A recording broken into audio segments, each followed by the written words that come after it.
Hello दोस्तों, आपका स्वागत है स्कॉलर एलाइट में। जो लोग ये वीडियो पहली बार देख रहे हैं तो उनसे रिक्वेस्ट है कि आप हमारे चैनल को सब्सक्राइब कर लीजिए ताकि जो भी वीडियोस मैं अपलोड करूंगा आपको नोटिफिकेशन के माध्यम से पता चलता रहे। चलिए स्टार्ट करते हैं। यहाँ पर आज हम बात करेंगे जीके टेस्ट सीरीज़ की, जो कि मैंने रेलवे के लिए स्टार्ट की है। रेलवे के सभी एग्जामों के लिए कारगर सिद्ध होगी, जैसे कि असिस्टेंट लोको पायलट या फिर वो आपका हो टेक्नीशियन या रेलवे ग्रुप डी। तो जैसा कि ग्रुप डी में आप सभी को पता है कि अब 10th लेवल पे ही सभी फॉर्म भर सकते हैं, और ये जो फॉर्म जिन्होंने पहले भर दिया है वो 28 तारीख से इसमें अपडेशन कर पाएंगे। चलिए, तो यहां पर हम जीके टेस्ट सीरीज का पार्ट 6 देखते हैं। तो चलिए स्टार्ट करते हैं। पहला क्वेश्चन देखते हैं। पहला क्वेश्चन है हमारे पास कि निम्नलिखित में से किस अनुच्छेद की कार्यप्रणाली के तहत भारतीय संविधान में संशोधन किया जा सकता है। तो हमको ये बताना है कि संशोधन का आर्टिकल कौन सा है। तो आर्टिकल 368 यानी कि 368 आर्टिकल के तहत हम अपने संविधान में जो है संसद संशोधन कर सकती है। और यह प्रक्रिया कहां से ली गई है? यह प्रक्रिया साउथ अफ्रीका से ली गई है। बात करते हैं अगले क्वेश्चन की। तो अगला क्वेश्चन है हमारे पास कि शाहजहां का प्रसिद्ध मयूर सिंहासन 1739 में कौन ले गया था। तो शाहजहां का जो मयूर सिंहासन था वो कौन ले गया? ऑप्शन है हमारे पास जो अफगान का आक्रमणकारी अहमद शाह अब्दाली ले गया, या फिर फारसी जो आक्रमणकारी था नादिर शाह ले गया, या चंगेज खान ले गया, या फिर ईस्ट इंडिया कंपनी वाले ले गए। तो आखिर ले कौन गया? तो वो ले गया आपका मयूर सिंहासन ले गया नादिर शाह, यानी कि ऑप्शन नंबर 2 एकदम सही आंसर। इसको याद रखने का एक अच्छा तरीका है कि जहां भी मां से कुछ आए रिलेटेड तो उसका आंसर अधिकतर 90% ना से ही जाता है। तो मां से आ रहा है मयूर और ना से नादिर शाह, तो ये आपको यहां पर बहुत हेल्प करेगा। तो इसका आंसर है बी। विजयनगर जो साम्राज्य था या विजयनगर शहर को और किस नाम से जाना जाता था? तो विजयनगर साम्राज्य में हम्पी से आप रिलेट कर सकते हो इसको। हम्पी से विजयनगर साम्राज्य को हम जानते थे। तो option C is the right answer. निम्नलिखित तुगलकी राजवंश के किस सुल्तान ने चांदी के सिक्कों के स्थान पर तांबे के सिक्के चलवाए थे? यानी कि तुगलक वंश का जो तुगलक जो राजवंश था उसका कौन सा सुल्तान था जिसने चांदी के सिक्के को खत्म कर दिए और बोला कि नहीं अब तांबे के सिक्के चलाए जाएंगे? तो ऑप्शन है हमारे पास गयासुद्दीन तुगलक, मोहम्मद बिन तुगलक, फिरोज शाह तुगलक, या फिर महमूद तुगलक। तो इसका आंसर है MBT यानी कि मोहम्मद बिन तुगलक। तो ऑप्शन नंबर बी एकदम सही, यानी कि सेकंड ऑप्शन एकदम सही होगा। अगला क्वेश्चन है हमारे पास कि निम्नलिखित में से कौन सा क्षेत्र ऐसा है जहां पर भूकंप आने की संभावना सबसे अधिक है? तो ये देखिए इंडिया की चीजें दी गई है। दक्षिण यानी दक्कन का पठार, गंगा ब्रह्मपुत्र की घाटी, या उत्तरी भारत का मैदान, या फिर पश्चिमी घाट।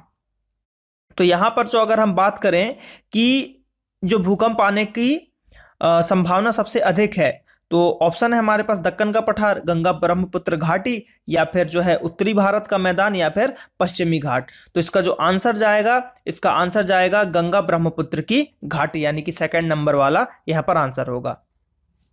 ऑप्शन है आपका यहां पर एक अगला क्वेश्चन आ गया आपका कि कम तापमान पर सीसा निम्नलिखित में से किस रूप में बर्ताव करता है? यानी कि जो अगर कम तापमान है, यहाँ पर लो टेम्परेचर है, तो लेड जो है कहां पर कैसा बर्ताव करेगा? अर्धचालक, श्रेष्ठ चालक, विद्युत रोधक, या फिर चालक, यानी कि सेमीकंडक्टर, सुपरकंडक्टर, या फिर इंसुलेटर, या फिर कंडक्टर। तो ये जो है सुपर कंडक्टर की तरह कार्य करेगा आपका श्रेष्ठ चालक। कौन? सीसा सुपर कंडक्टर की तरह कार्य करेगा। तो ऑप्शन नंबर सेकंड जो है बी वाला वो एकदम सही आंसर है। कंप्यूटर का क्वेश्चन आया हमारे पास एक, देखिए कि नेटवर्क में संक्षिप्त संदेश को एक स्टेशन से दूसरे स्टेशन को जाता है वो क्या कहलाता है? यानी किसी एक नेटवर्क में एक संक्षिप्त संदेश है, गोपनीय संदेश है, वो एक स्टेशन से दूसरे स्टेशन जाता है, उसको क्या बोलते हैं? टोकन, बाइट, वर्ड, या फिर रिंग। तो उसको हम बोलते हैं टोकन। पहला वाला ऑप्शन सही होगा, टोकन, क्योंकि वर्ड और बाइट नहीं हो सकते, और रिंग एक कोई आपका संदेश नहीं है, रिंग एक टाइप ऑफ टोपोलॉजी है। तो यहां पर आंसर बचता है आपका टोकन।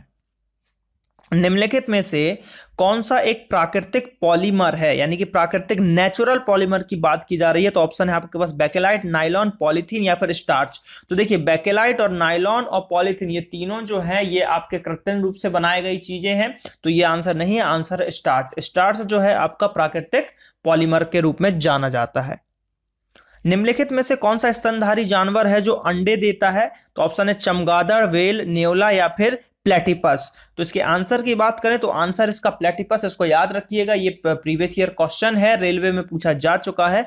तो जो प्लेटिपस जानवर होता है वो स्तनधारी है लेकिन वो अंडे देता है। अकबर का मकबरा निम्नलिखित में से किस स्थान पर है? तो अकबर का टॉम की बात की जा रही है, तो देखिए ऑप्शन है हमारे पास सिकंदरा, आगरा, फतेहपुर सीकरी या फिर इलाहाबाद। तो अकबर का जो मकबरा है वो बना हुआ है आपका सिकंदरा में। कहां पर? सिकंदरा में। तो इसका ऑप्शन हो जाएगा फर्स्ट वाला सही आंसर। अगला क्वेश्चन है कि पंडित भीमसेन जोशी निम्नलिखित में से किस क्षेत्र से संबंध रखते हैं?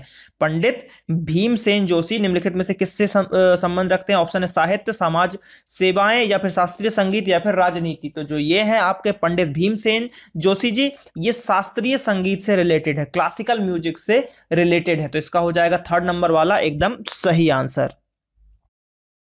संयुक्त राष्ट्र की परिषद के 10 अस्थायी सदस्यों का कार्यकाल कितना होता है? जो संयुक्त राज्य जो UN security council of UN है, उसमें 10 अस्थायी सदस्य। देखिए यहां पर पूछा जा रहा है अस्थायी, तो अस्थायी सदस्यों की जो कार्यकाल होता है वो होता है 2 वर्ष। यहां पर कितना होगा? 2 वर्ष होगा, यानी कि चौथा वाला आंसर एकदम सही है। त्रिपिटक, त्रिपिटक धर्म ग्रंथ किससे संबंधित है? हिंदू, जैन, पारसी या फिर बौद्ध। तो त्रिपिटक जो है बौद्ध धर्म से संबंधित है। ठीक है, याद रखिएगा त्रिपिटक बौद्ध से संबंधित है।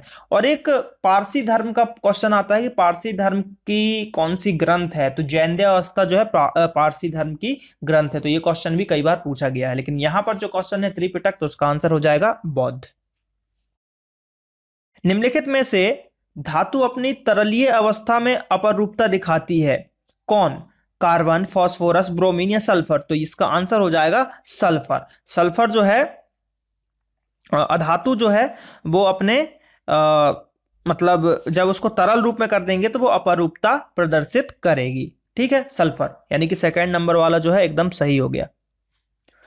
रागिनी किस राज्य की लोकप्रिय गीत शैली है? रागिनी, ठीक है, कश्मीर, केरल, मणिपुर या फिर हरियाणा। तो देखिए मेनली अगर हम बात करें तो देखिए जैसे कि हरियाणा जो है हरियाणवी लैंग्वेज भी वहाँ चलती है और हिंदी भी वहाँ पे चलती है। तो मेनली आपको हिंदी से रिलेट करके पढ़ना है, क्योंकि कश्मीर में उर्दू है, केरल में वहाँ की लैंग्वेज, मणिपुर में वहाँ की लैंग्वेज। तो रागिनी हिंदी शब्द आ रहा है तो वो हरियाणा से रिलेट हो जाएगा। तो ये जो है इसका आंसर है हरियाणा। हरियाणा की लोकगीत शैली है आपकी रागिनी। दीपिका, ठीक है, दीपिका का यानी कि दीपिका कुमारी का संबंध किस खेल से है? तीरंदाजी, जिम्नास्टिक या फिर बैडमिंटन या फिर एथलेटिक्स। तो दीपिका कुमारी की बात करें तो दीपिका कुमारी जो है तीरंदाजी में जो है रिलेट करती है, तीरंदाजी खेल से रिलेटेड है वो। तो इसका आंसर हो जाएगा पहला, तीरंदाजी। अगला क्वेश्चन है कि एबोला शब्द से आप क्या समझते हैं? तो देखिए एबोला तो सबसे पहले कि एक वो वायरल रोग था जो कि बहुत ही भयानक फैला हुआ था। और ये कहाँ फैला था? तो ये अफ्रीका में फैला था। अब अफ्रीका में कहाँ फैला था? तो अफ्रीका में, पश्चिमी अफ्रीका में फैला था। तो इसके ऑप्शन देखते हैं। पश्चिमी अफ्रीका में एक विषाणु रोग प्रकोप, बिल्कुल सही है, पहला वाला ही सही है। तो इसका आंसर हो जाएगा ऑप्शन नंबर ए। बात करें अगले क्वेश्चन की, तो अगला क्वेश्चन है कि एड्स होता है, एड्स का विषाणु किसकी वृद्धि को प्रभावित करता है? यानी कि हमारे शरीर में किस चीज की वृद्धि को प्रभावित कर देता है एड्स? हीमोग्लोबिन, रक्त में आरबीसीज, रक्त में टी कोशिकाएं या फिर मस्तिष्क में ग्रे कोशिकाएं। तो ये क्या करता है? एक तो सबसे पहले आपको जानना है कि एड्स क्या होता है, वायरस से होता है, ठीक है। और अभी इसका इलाज ऐसा कुछ खास खोजा नहीं गया है। इसको आप दवाई लेकर रोक सकते हैं लेकिन पूरी तरीके से खत्म नहीं कर सकते। एलिसा टेस्ट होता है एक एड्स के लिए बहुत ही फेमस, जो एग्जाम में आता है कि एलिसा टेस्ट किस बीमारी के लिए कराया जाता है? तो एड्स के लिए कराया जाता है। ये सब चीजें अब जो इस क्वेश्चन का आंसर है, इस क्वेश्चन का आंसर है जो थर्ड वाला, यानी कि टी सेल इन ब्लड, रक्त में टी कोशिकाओं की जो है वृद्धि को प्रभावित करता है एड्स का विषाणु। अगला क्वेश्चन देखते हैं। अगला क्वेश्चन है हमारे पास कि निम्नलिखित में से कौन नाइट्रोजनी उर्वरक नहीं है? नाइट्रोजनीय उर्वरक नहीं है पूछा है। तो देखिए अमोनियम सल्फेट नाइट्रोजन रहता है। देखिए अमोनिया जहां पर आ गया तो वहां पे नाइट्रोजन जरूर आएगा। यूरिया में भी जो है नाइट्रोजन होता है। उसके बाद बात करें तो अमोनियम नाइट्रेट, ये भी आपका नाइट्रोजनीकृत मतलब है।